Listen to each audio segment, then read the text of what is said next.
একটি ভালো দিন পেতে হলে তোমাকে অনেকগুলি খারাপ দিনের সাথে যুদ্ধ করতে হবে, তবেই তুমি ভালো দিনের সাথে দেখা করতে পারবে। যারা আঘাত পেয়ে উঠে দাঁড়ায় তারাই একদিন জীবনে অনেক কিছু করে দেখায়।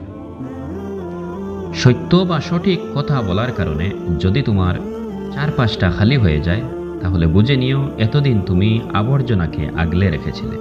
আজ তুমি তোমার সঠিক রূপ ধারণ করেছ, তাই এই আবর্জনাগুলো তোমার পাশ থেকে সরে গেছে।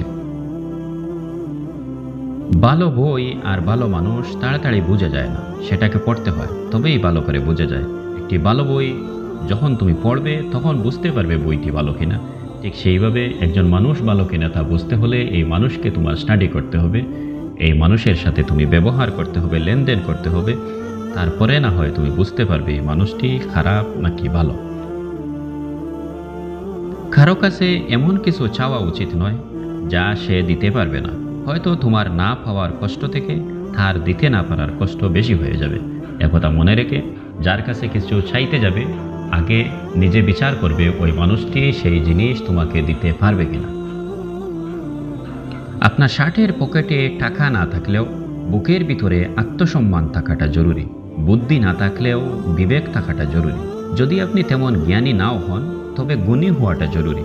আর যদি আপনি বড়লোক না হন, তাহলে বড় মনের মানুষ অবশ্যই হবেন। মানুষ হয়ে মানবিকতা থাকাটা আরও বেশি জরুরি। মানুষ অর্থ দিয়ে নিজের অবস্থান পরিবর্তন করতে পারলেও কখনো স্বভাবের পরিবর্তন অর্থের মাধ্যমে করতে পারে না। অর্থ হলে মানুষের সামর্থ্য বাড়ে, কিন্তু মানুষের সম্মান বাড়ে না। যারা বংশগত ধনী তারা কখনো ফুটানি বা অহংকার করে না। ফুটানি তারাই দেখায় যারা হঠাৎ করে টাকার মুখ দেখে, তখন তারা কি করবে দিশা পায় না, তাই তাদের মধ্যে অযথা অহংকার তৈরি হয়ে যায়। হিংসা করে অন্যের ক্ষতি সহজেই করা যায়, কিন্তু কোনো দিনও নিজের উন্নতি করা যায় না হিংসা করে। বরং হিংসক হিসেবেই সমাজে নিজের পরিচিতি বাড়বে, এতে নিজের আরও সম্মানহানি হবে। কর্ম করতে থাকো, ভাগ্যে যেটা আছে সেটা চলে আসবে, আর যেটা নেই সেটা আসলেও চলে যাবে। পরিস্থিতি তো আসলে অজুহাত মাত্র, কারণ আপনি দেখবেন ইচ্ছে থাকলে কেউ স্রোতের বিপরীত দিকেও সাঁতার কেটে এগিয়ে যেতে পারে। সুতরাং পরিস্থিতি যাই হোক না কেন, কোনো কাজ করার নিজের যদি ইচ্ছা থাকে, তাহলে পরিস্থিতি যাই হোক সেই কাজ করে যাওয়া যায়। আপনি নিজের মেয়েকে অন্যের বাড়িতে বিয়ে দিয়ে যেভাবে সুখী দেখতে চান, নিজের পুত্রবধূকে সেভাবেই সুখে রাখার মন মানসিকতা রাখুন। কারণ ওরাও তো তাদের মেয়েকে তোমার বাড়িতে বিয়ে দিয়ে মেয়েটা যেন সুখী হয় এই আশায় বুক বেঁধে রয়েছে। একথা খেয়াল রেখে নিজের পুত্রবধূকে মেয়ের মতো দেখে রাখার চেষ্টা করো। সামাজিক দৃষ্টিভঙ্গি বদলান, সুন্দর সুস্থ সমাজ এমনিতেই গঠিত হয়ে যাবে।